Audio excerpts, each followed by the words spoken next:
Hi, everybody. Morning, Tim. Morning, everybody. Hi. All right, so it is 11:30. Let's get started. So we're talking about videos today, and specifically, we're talking about student submissions of videos. This is, when I say thrown together, I mean that in a good way, not a bad way, although it may end up being a bad way as well. But this is a bit of a thrown together in the sense there's not really a formal structure like going to walk you through A, B, C, D, E, F or something like that. And so we do want it to be a bit of conversation as well on this. So the first thing I want to do is just ask, Tim, have you ever had your students submit videos in Canvas? No video submission to date. Okay, any ideas what that might look like for you? And feel free to say, I got no idea, that's why I'm here. Always. Well, I thinking it through, and I think, let me know if I'm on track or off track. I would say that initially I would have to set up Canvas to be able to receive the video format. Mm-hmm. But beyond that, let me re-ask the question. Sorry, we're not asking the how-to. We'll go over that. What I'm saying is, what types of videos would you like your students to submit? Like demonstrations or answering questions? What would that look like in your class? Yeah, sorry. Yeah, no, that would be demonstration-esque, where a person's able to show me how they're measuring something specifically, so I can see the orientation and attention to detail and the correct readings. Excellent. I like that. Demonstration-esque. Excellent. All right, Marianne, how about you? Have you done this? I think you have on a couple of instances, but have you had student submissions of videos? Not in Canvas. Okay. We've typically done them in YouTube, Mm-hmm. and we do a couple different things. I really like them to record interviews, which I'd love to be able to do for a part of our professional development in the program, both the AMA and CMA. But the other thing I'd like to do is I'd like to start using them. We have one of our programs where they do group projects. And in the past, they've always done it in front of the group. You know, everybody got together and evaluated each group and that type of thing. And I'd love it if we could use it that way. Excellent. And let's talk about that just real quickly. Again, we want to make this more discussion, not, oh, Marianne, you're distracting us. You're not on our agenda. So let's talk about those two things. One, if you're doing YouTube, Canvas is just one more step. You set it up as a URL submission, and then they submit their YouTube video in Canvas. So you do exactly what you've been doing, but they would just submit the YouTube/URL, and then it's in Canvas and you can access it through SpeedGrader, if that makes sense to you. So that's your, if not 99, 95% of the way there. If you wanted to do this and do it inside of Canvas, just do the same thing and add one last step of the submission.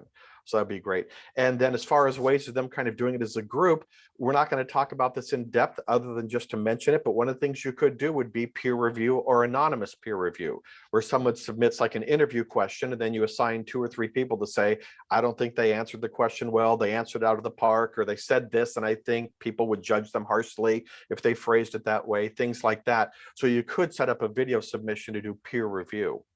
Okay, so excellent. All right. Let's see, Nancy, how about you? I have not done it, but my Math 173 mathematics concepts for early educators, I've explored that option since in class, we do a lot of hands-on and group activities and creating projects together. So I'm trying to see if this is an option that I can have them share their project or their activity that they've created. Yeah, yeah. I think math sometimes is one that people think it doesn't lend itself. I think everybody understands that English 101 or, sociology or something like that really lends itself. Political science. Okay, I'm going to turn my camera on and talk for 5 minutes about, Cicero or something like that. But I think you're on the right track doing it, an opportunity to share their work with people. Even if you're looking for a baseline thing, as an introduction, have them do math in the house. Walk around your house and find, an example of angles or congruency or, Was it the golden triangle or something like that? So even just basic things like that, you're giving them an opportunity to get that interaction that you said, you know, you like it to be a hands-on community type of classroom experience and face-to-face. This is an opportunity to do that in this weird online remote pandemic setting that we have, that we're all struggling. So we're trying to give you guys some tools on that. So one of their discussion questions is they do have to find, they have to identify the golden rule, the golden ratio objects and present those to me. Mm-hmm. Can I change the submission also that they can submit it as a video? Because right now they're just kind of submitting pictures. Yeah, absolutely. Okay. And the wonderful thing about this, and again, we're going way off topic, but this is the stuff that we're going to, no, it's great because this is what we're going to say anyways. But instead of me going through PowerPoint bullet points, we're talking about Nancy's class and sharing. It's a better way to do it. So one of the great things about that is students can share their life and their community. We need to be respectful of if they're in an unpleasant situation or when they don't feel comfortable sharing that. For example, you're not forcing them to share pictures of their bedroom that they may not feel comfortable, or their living room where there's 4 people sharing an apartment or something like that, but let them walk around their community and share a bit about it with the community. Here's the store where I buy groceries at. Notice this sign here, or here's where I drop my kids off at daycare and notice the entrance. So not all students like that. You know, some, you know, I'll use this, I'm going to talk in ugly stereotypes. You know, veterans might hate that. Nope, I don't want to share anything. What's my task? What am I supposed to do? If I wanted therapy, I'd go to a therapist. This is crap. You know, so some people have that sort of thing. But a lot of students would love the ability, in addition to doing your assignment, they get to share a little bit about their life, their community, what their day is like. Again, for people who aren't getting that experience by talking to people in the classroom, it's a great opportunity to get it. So, I mean, it's a cliche of 2 birds with 1 stone, but it really is. You're getting the assignment and you're giving them an opportunity to share and build some community. So yeah, I think that'd be a great idea of a way to do it.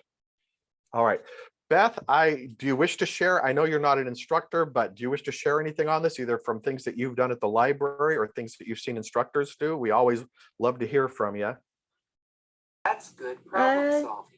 Nothing springs to mind. I mostly just wanted to hear so I can learn more about what our instructors are doing, so I might be able to support them better. Okay, always glad to hear from you. All right, let me screen share real quick. And some of this stuff we've already talked about, which is great. There we are.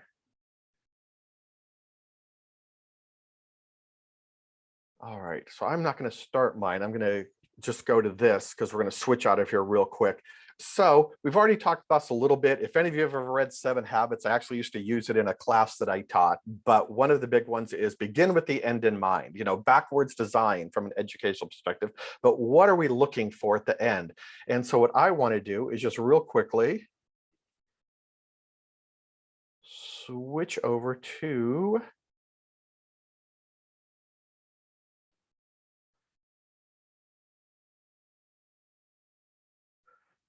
so here's my fake class here. And what this looks like, so you guys can see the end result, is let me go to assignments. And so here's student video submission. So I go into here. And I've created, hey, here's 100 points off the cuff elevator speech. And you'll notice, Marianne, what's the submission there? Do you see that? Sorry, it's a website URL. Yeah. So that's Yeah. where they would just take their video that they did in YouTube, and you're just asking them to copy and paste the YouTube URL into it. That's it. Oh, that would be fabulous. And the key is, we're going to show you in a second, this brings it into Canvas and into SpeedGrader. All right, so as far as setting it up, a lot of this is basic. Here's your title, here's your info, all of that. And under submission type, online website URL. That's all that you have to do. Notice, by the way, if you say, man, I'm running into problems, you can do both. So they can manually upload a file, they can do a media recording, they can do the URL. So you can give them more options. For the purpose of today's discussion, we're going to assume everybody's doing it on YouTube and everybody's putting it up there. Notice, by the way, we talked about that. Notice the require peer reviews right here. So that'd be something that you can do, is say, all right, I'm going to do peer reviews, whether it's manual or auto. again, we're not teaching this today. We're keeping our narrow focus, but you do have the opportunity to say, I want to have 3 people give feedback on that video that they submitted on how to answer a what is your greatest weakness interview question or something like that. Okay. So let me cancel out real quick. So that's the way we set it up. Everyone sees SpeedGrader to the right here. So Marianne, this is what it would look like. Here is Colin. Sorry, I posed as you, so congratulations on your submission. So you'd see it right here in the video, and then you just click on the link and it opens up. You can grade them, you can put their comments there and then go on to the next one. But this is what it would look like, is it would just embed right here.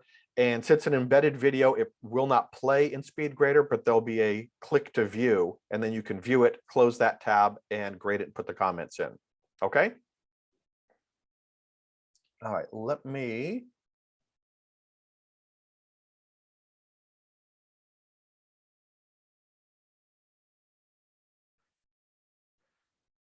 All right, so we're already 10 minutes into it, which is good because we've had more discussion than me lecturing, which I'm always way happier with. But let's just talk real quick. So what are we talking about? I think what you're talking about, a few hints. You give them a clear assignment. You need to do that to your students. Tell them, here's exactly what it is you're supposed to do. Don't just say shoot a video.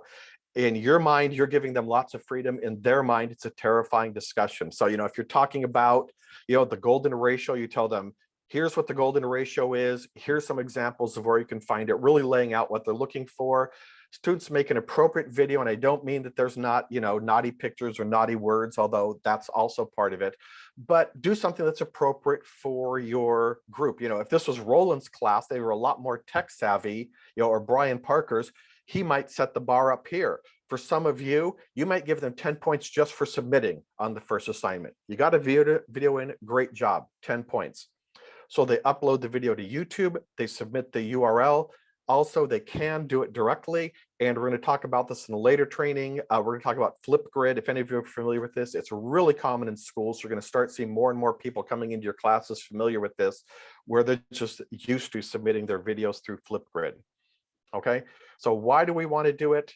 We've already talked about this with Nancy's example, but the big thing is, more than anything, it's that multiple means. So there's nothing wrong with discussion boards. There's nothing wrong with essays. There's nothing wrong with shop jobs, and, Tim peering over the student's shoulder and going, yeah, you're doing good on that, but here's the problems with what you're doing. These are all great ways of teaching, but 10 weeks of the exact same thing can drive students nuts. And if students don't thrive in that way, this is just a different way of doing it. So you're giving them content different. In this case, it's a flipped classroom. Nancy's saying, rather than me tell you this, you students are going to teach the class this week and give me demonstrations, especially if you share those videos with the class. The class is going to teach this week. It's multiple ways of engagement. Again, instead of doing an essay or a multiple choice quiz, I'm submitting a video. Okay, and it's, in a lot of cases, Nancy's example is a great one.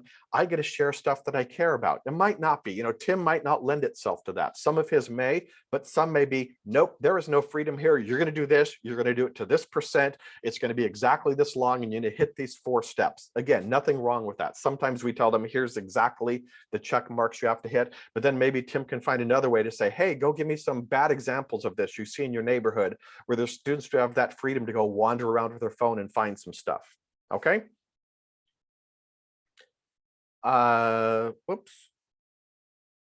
Some potential ideas. I don't want to do much on this because I know Mary is, so I'm talking kind of big picture here. She's going to give some specific examples, but maybe introduce yourself to the class, maybe respond to a prompt.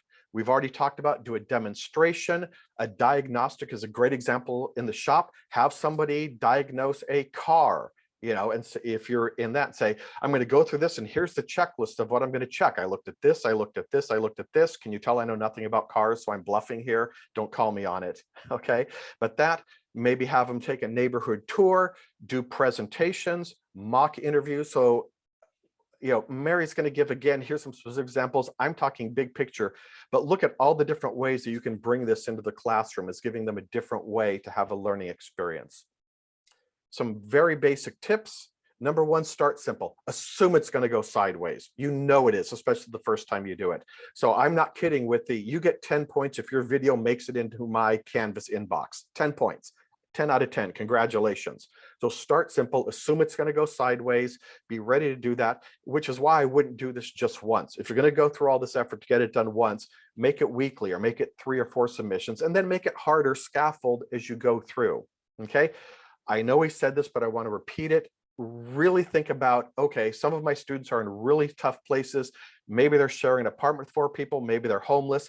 As you think about asking them, make sure you're asking them a question that's not going to embarrass them or make them to share information that they don't want to, okay? Lots of grace, especially the first time, and ask for grace from them. Say, this is the first time I've tried this. It may be horrible, but let's try it together and plunge in. And lots of grace for your students. Super clear instructions and rubrics so that they know exactly what you're looking for. And the last thing, you're always going to have, you run into this, I'm sure, all the time, Tim, people who think that instructions are for sissies, right? So as much as can, encourage them, do a demo, do a 1-minute recording and make sure that your mic settings, make sure there's enough light, because the one thing you don't want is, Tim's looking at the video of a person walking him through 5 minutes of stuff and he can't hear a word that the guy says and it's pitch dark. Okay. So that's my part. Mary, over to you, please. I will share.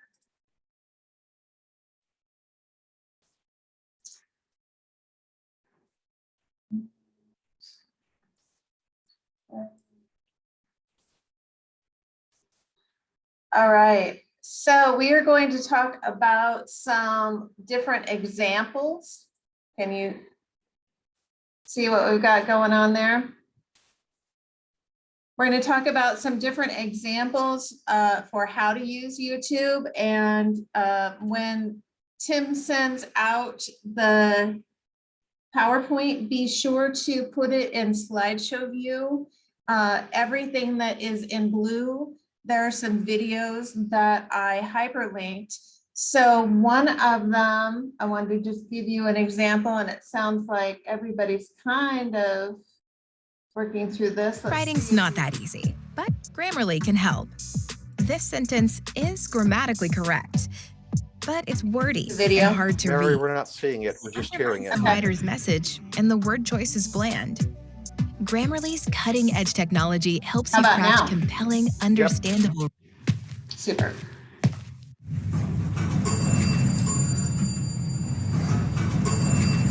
How are we doing with sound?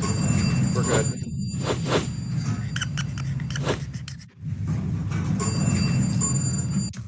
A 30-second elevator pitch, sometimes called your 30-second commercial, is a quick way to introduce yourself at a career fair, when networking, or in any professional setting. Start off with a quick intro, your name, year in school, and major. Easy, right? Next, mention your plans for the future. What field are you interested in? Let the other person know your goals. Then, talk about the steps you've taken to get there. Briefly describe your experience or skills that you've developed to help you reach your career goal. Finally, if you're talking to an employer, mention how their company fits into your career plan. And there you have it, the 30-second elevator pitch. Create one. Okay, so that's just a quick,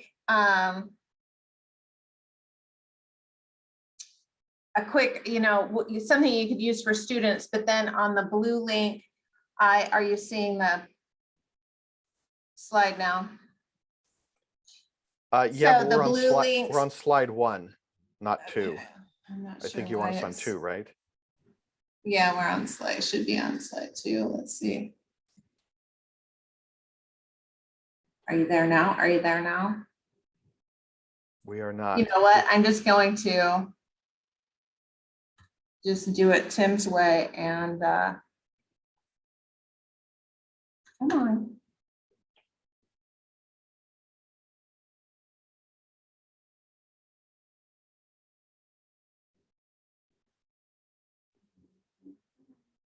Here we go. How's that? Now are you on slide 2? We're all good. Okay, good. Sorry about that. All right, so the blue links are actual things I found on YouTube that are examples of different things you could do. So the elevator pitch, there's an example there. A position paper, there's an example there. Informational video, introduction video. So a couple of the things you could do, I know, like I was, Tim, I was talking to Dan about maybe safety stuff. It would be a good opportunity to do for everybody, you know, the safety, how to do that. I love the idea about, you know, just using their environment. One of the things we want to keep in mind, and Tim brought up, is you are going to have some people who do not want to do videos and who are really hesitant about it. I am one of those people that hate to be on camera, but it's also a great opportunity, especially in the world of Zoom now, for them to practice that so that when they're interviewing, they're ready to roll. So sometimes you have to break people out of their comfort zone and just have them do it. And our average age is what, like 35. So they've all done YouTube videos. They've grown up with it. So it should be something everybody's familiar with. All right. The next slide is, I gave you some rubrics. So there are some example rubrics for each one of these that you can click on. Again, make sure you're in slide view when Tim sends this out, but there's rubric for informational, video, introduction, demonstration, troubleshooting. That's one almost all of us need to do. There's always a camera that breaks down, a machine that breaks down, even how to fix your dryer or your car door, right? There's always, everybody goes to YouTube now to fix that stuff. So this is a great troubleshooting. There's always something in industry. We have copy machines, have to learn how to fix those. Discussion board posts, rubric for that, and a rubric for elevator pitch. So just wanted to give you some examples, some tools. Does anybody have any questions?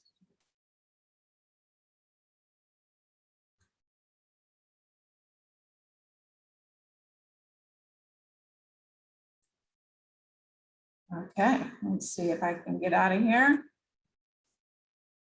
So again, there's the, all right.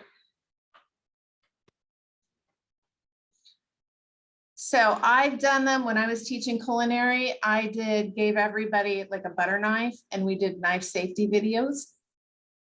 And they practiced with a butter knife, showing us what to do, what not to do, how to walk with them, that kind of stuff. So it can even be something, I mean, silly and safe. You don't necessarily have to have the exact thing to do that. So, you know, improvise and have fun with it. And it's pretty easy for a person to, everybody has a smartphone now. My 84-year-old dad has a smartphone. So you should be able to find somebody that can help. Yeah. So what's one takeaway you've got from today? Any ideas? I have some of my students that are going to do a presentation at the end of the quarter. So I might try to change it up and give them an option of maybe videotaping their presentation prior to the actual delivery day. That's good. That's good.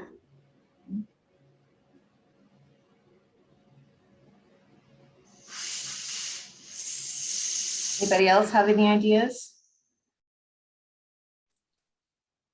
I'm going to implement it next quarter, Mary, for our kind of our professional development course. And I kind of like the idea of offering them take a difficult interview question and answer it and present it prior to their formal interview, which they'll definitely record. So I like that idea. So, but we'll do that for a summer quarter.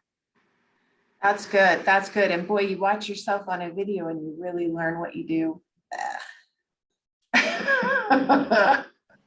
And it might make it easier. There's a time element to it that I've given them for one of their rubric points. So then they could actually time it easier. Yeah, good. That's good. I think it's a great point. A lot of people have no idea when they talk, how long they talk. You know, they talk for 2 minutes and they go, was that 30 seconds? Or they talk for 10 seconds and it feels like 5 hours to them. So that's a great point. The actual recording of it going, wow, that was 1 minute and 37 seconds, because they have no idea when they talk out loud how long that was. Great point, Tim.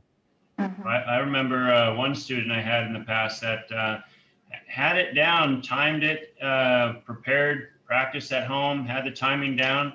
And then the day that they actually presented went by a lot quicker because they were a little nervous and talked a little faster. Right? Always talk faster. Yeah. Yeah. That's good. Anybody else come up with any ideas?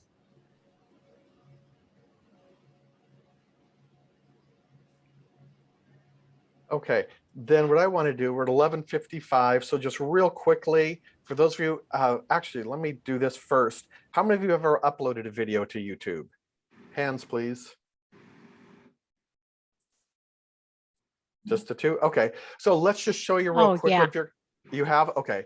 Hey, If sorry. you- that's okay. If you have, if I would obviously suggest doing it on your own, and it is a very, cannot stress this enough, very different experience on your computer and your mobile phone. They have nothing to do with each other. It's hand grenades and great white sharks, just no similarity other than they'll both hurt you or something like that. So don't just do it on the computer. And then when someone says, how do I upload it on my phone, think that you know how to do it. They have almost nothing to do with each other. But I'm just going to super quickly kind of walk you through the slides if you've never done it before. So, where's my share screen? And I'm sure there's a There it is. YouTube about uploading to YouTube, right? I have no doubt. How about So just- WordPress? I'm sorry, what? What about WordPress? Does anybody use, how prevalent is WordPress in the industry? It's out there. I don't know how prevalent it is.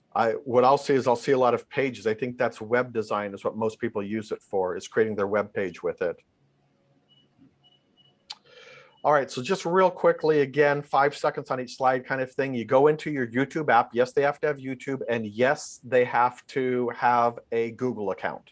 So just be aware of that. YouTube is part of Google if you weren't aware of that, so that's required. Otherwise, this plus button that you see won't be there. I just noticed that when I opened my app, I wasn't signed in, so the add button isn't there until you sign in. So if someone says I can't find it, that's why.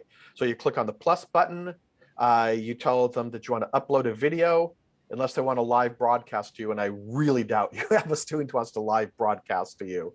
Okay, they are probably going to have to do some stuff if they've never done it before, as far as give access to the microphone and the camera, all that basic stuff that you see. And then they record it. They give the details. One thing you absolutely want to talk about in class, does everybody see public there? Then you need to decide what you're going to ask for them. We recommend unlisted. Private tends to have problems where you can't access it because you won't have permission. So if people want public, great, but at bare minimum, we recommend unlisted. That means it doesn't show up in searches or playlists or anything, but if you have the URL, you can view it. Okay, and then once they do it, they'll click on share, which gives the link, and then click on copy link and paste it into YouTube. Okay, so I think we're about 30 seconds over, but that's just kind of your quick run through so you know what the heck we're talking about. Any questions from you guys? I had a thumbs up. All right, thank you, Tim.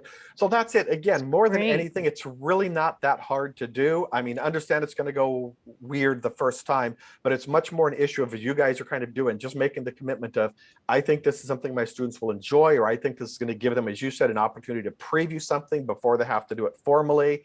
Any of that sort of stuff, go ahead and have them do it. Okay? All right.